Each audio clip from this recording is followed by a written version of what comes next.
Hello future CS, I believe आप बहुत ही ज़्यादा बढ़िया होंगे।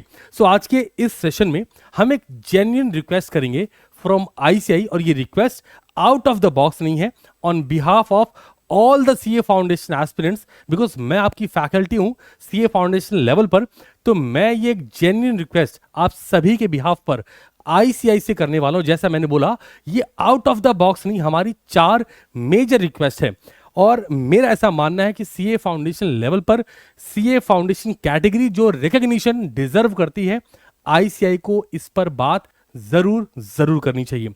जरा एक बार समझ लेते हैं कि आईसीआई से हमारी ये 4 मेजर रिक्वेस्ट क्या है, और आप being a CA foundation aspirants आप इसमें कंट्रीब्यूट कैसे कर सकते हो। तो yes, a genuine request from ICI president sir, council member and boss management. मैं दिल से चाहता हूं कि आप सभी इस चीज को एक बार देखें और इस पर अपना डिसीजन लें। बात बड़ी क्लियर, ये आउट ऑफ द बॉक्स क्यों नहीं, because it's a part of rule and regulation. And as you know कि अगर हमें किसी रूल रेगुलेशन में कोई चेंजेस करने होते हैं, it's possible by just passing a special resolution. आपने article of association from companies act में भी ये पढ़ रखा है। तो हमारी वो 4 मेजर रिक्वेस्ट क्या है, और आप इस बात से being a CA foundation aspirants, आप इस बात से कितना ज्यादा, है ना, कितना ज्यादा आप रिलाई कर पा रहे हो, मुझे प्लीज जरूर जरूर बताइएगा। और आपकी ये जिम्मेदारी है कि ये वीडियो इतना ज्यादा शेयर करिएगा सो दैट ये आईसीआई काउंसिल मेंबर तक, प्रेसिडेंट सर तक या बॉस मैनेजमेंट तक पहुंच सके, बिकॉज आप ये बदलाव ला सकते हैं। आइए सबसे पहले पॉइंट पर चलते हैं। On behalf of, specially on behalf of Jain 25 student, because इनके एग्जाम और रिजल्ट अभी जस्ट आए हैं और May 25 का एग्जाम लगा हुआ है ना, 60 से 65 दिन बचे हुए हैं। तो अगर हम ये डिसीजन अभी लेते हैं और आईसीआई इस पर डिसीजन ले लेता है, तो ये हमारे और आपके लिए एक विन विन सिचुएशन होगी। सबसे पहला पॉइंट, सर जो रिजल्ट है वो आफ्टर 25 डेज, ये मैक्सिमम बात हो रही है कि मैक्सिमम 25 दिन के अंदर अंदर डिक्लेयर कर दीजिए, है ना।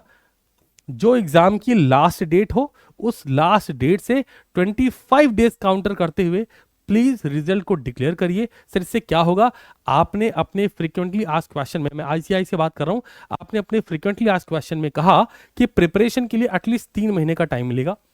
तो सर अगर साल में आप 3 अटेम्प्ट ले रहे हो, अगर आप साल में 3 अटेम्प्ट ले रहे हो, तो 3 महीने से 9 मंथ प्रिपरेशन टाइम हो रहा है। और अगर आप एक महीने का एग्जाम का रिजल्ट का डिक्लेरेशन टाइम लोगे, तो जाके 12 महीने का टाइम पीरियड कंप्लीट हो रहा है। और आपको भी पता है कि 3 महीने बहुत ज्यादा नहीं है, लेकिन अगर एग्रेसिव अप्रोच में पढ़ाई की जाए तो काम बेहतर हो सकता है। But yes, it's a request कि एटलीस्ट अगर आप रिजल्ट 25 डेज बाद दे दोगे, रिजल्ट एग्जाम के ठीक 25 डेज बाद, ये 25 डेज के अंदर भी अगर आप दे दोगे, बिकॉज आपको भी पता है कि 4 में से 2 पेपर एमसीक्यू बेस्ड हैं, पॉसिबल है, डेफिनेटली पॉसिबल है, प्लीज पर ध्यान दीजिए। सेकंड, सजेस्टेड आंसर, बच्चा एग्जाम लिख लेता है सर, रिजल्ट भी आ जाता है सर, और वो अपनी सर्टिफाइड कॉपी डिमांड भी करता है सर, इस मोमेंट तक इसमें लगभग 40 से 45 दिन का गैप हो रहा है, और उसके पास सजेस्टेड आंसर नहीं सर, ये कहां से सही है। तो एक बहुत ही जेन्युइन रिक्वेस्ट है कि जब आप एग्जाम कंडक्ट कर रहे हैं सर, जो बड़े एग्जामिनेशन है, आईएएस पीसीएस लेवल तक के एग्जामिनेशन भी हैं, जहां पर लाखों करोड़ों बच्चे बैठ रहे नीट वगैरह में, जिनके एमसीक्यू बेस्ड पेपर भी होते हैं, वहां पर वो बहुत कम दिनों में आंसर की देते हैं। इस बात से आप रिलाई करेंगे। सो इस प्रेस्टीज को मेंटेन करते हुए सीए फाउंडेशन को भी वो रिकॉग्निशन मिलना चाहिए, है ना। तो मैं बस एक रिक्वेस्ट कर सकता हूं कि सजेशन आंसर को एटलीस्ट एग्जाम खत्म होने के 10 दिन के अंदर अंदर निकाल दिए, सो दैट बच्चे को ये पता पड़ पाए कि वो नेक्स्ट अटेम्प्ट के लिए जाए। सर इससे बेनिफिट ये होगा कि 3 महीने का प्रिपरेशन टाइम जो कि होता है 90 दिन, वो आप दोगे। अगर आप पहले वाले पार्ट पर जा रहे हो तो 90 दिन आप वो दोगे। 10 दिन बाद, एग्जाम के ठीक 10 दिन बाद अगर आप सजेस्टेड आंसर की दे दोगे, तो बच्चे को ये पता लग जाएगा कि उसका इस अटेम्प्ट में सिलेक्शन होगा या नहीं। तो उसके पास इस महीने का भी, क्योंकि आप लगभग 1 महीने बाद रिजल्ट देने वाले हो ना, तो उसके पास 20 दिन एक्स्ट्रा, मतलब 90 डेज, वो 20 डेज, ये 110 डेज होगा प्रिपरेशन के लिए फॉर नेक्स्ट अटेम्प्ट, और ये उसके लिए विन विन सिचुएशन होगी। तो वो बहुत जेन्युइन तरीके से अपनी जान झोंक पाएगा इस एग्जाम के लिए। थर्ड पॉइंट पर आते हैं सर्टिफाइड एग्जाम कॉपी अभी हमने टेलीग्राम पर रिसेंटली शेयर करा और उस वीडियो को भी लगभग 20,000 बच्चों के आसपास बच्चों ने देखा, जहां पर सर्टिफाइड कॉपी के लिए अप्लाई कर रहे हैं। हमारे टेलीग्राम में हमने एप्लीकेशन शेयर की थी, जो बच्चा पहली बार देख रहा है वो सिंपली टेलीग्राम पे CTC क्लासेस सर्च करेगा, मिल जाएगा। उस एप्लीकेशन को भी लगभग 9 से 10,000 बच्चों ने डाउनलोड करा, मतलब साफ है वो सर्टिफाइड कॉपी के लिए अप्लाई कर रहे हैं। बट अगेन पार्ट वही है, ICAI से भी अगर हम सर्टिफाइड कॉपी डिमांड कर रहे हो तो उसमें भी 15 से 20 दिन, कई बार 30 दिन तक लग जा रहे हैं। सर ईमेल पर ही कॉपी देनी है, आप फिजिकल कॉपी तो नहीं दे रहे हो ना, ईमेल पर ही कॉपी देनी। प्लीज मेक श्योर करें कि विद इन 10 डेज वो एग्जाम कॉपी, जस्ट जैसे बच्चा एप्लीकेशन के लिए अप्लाई करता है ना, आप उसको 10 दिन के अंदर दे दो। सर वो डिसीजन ले पाएगा बच्चा, उसे नेक्स्ट अटेम्प्ट में बैठना है या इसके बाद वाले अटेम्प्ट बैठना है, आधी कंफ्यूजन ही दूर हो जाएगी। And last not least, STD time for attempt. Sir please make sure करें कि प्रॉपर 3 मंथ्स का STD टाइम पीरियड उसे मिले after the result of previous attempt. जैसे इस बार हो रहा है, Jan 25 का रिजल्ट आया है 4 मार्च को और 12 मई को 2025 में अटेम्प्ट लगा हुआ है। बच्चे के पास 60 to 65 डेज का टाइम पीरियड है प्रिपरेशन, रिवीजन, टेस्ट और एग्जाम के लिए। सर ये वर्थ नहीं है सर, है ना। It's a genuine request, please इस मैटर को एक बार देखें।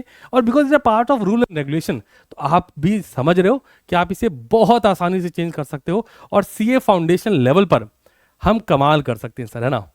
मैं ऑलरेडी इंडिया में बहुत सारे बच्चों को टीच कर रहा हूँ, तो इट्स अ जेन्युइन रिक्वेस्ट कि आप इस पर ज़रूर ध्यान दें। और मेरे सारे बच्चों से एक बहुत ही प्यारी सी रिक्वेस्ट है, ये वीडियो इतनी आसानी से नहीं रीच करेगा ICAI मेंबर तक। मैंने उनसे बातें कर ली 1 to 1, जो बातें हो पा रही, अब आपकी जिम्मेदारी है कि इस वीडियो को आप जितना ज़्यादा शेयर कर सकते हैं, जिस ग्रुप में, व्हाट्सएप ग्रुप, टेलीग्राम ग्रुप, जहां से भी मेल कर सकते हैं, प्लीज़ ज़रूर करें। बिकॉज ये पॉइंटर बहुत इजीली चेंज करे जा सकते हैं by just passing a special resolution, इसका part of rule and regulation. इसमें कोई आउट ऑफ द बॉक्स जाके डिमांड नहीं हो रही है कि आपको ये करना है वो करना है, बहुत इजी चीज है। और CA फाउंडेशन पे फिलहाल कोई बात नहीं कर रहा, तो मेरी ये जिम्मेदारी बनती है बीइंग योर फैकल्टी कि मैं इस पर बात करूं।